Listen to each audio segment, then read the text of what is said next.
This is Scott from Microscopes, focused on use since 1936. Over time, you may find that you may need to adjust the tension of your microscope.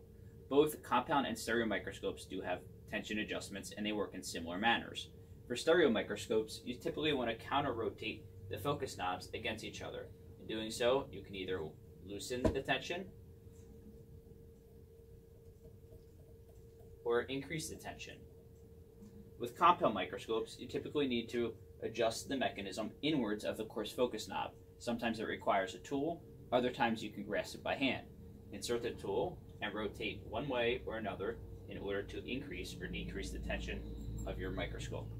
If you have any questions regarding microscopes, please give us a call, 215-925-2285, or visit us online at imillermicroscopes.com.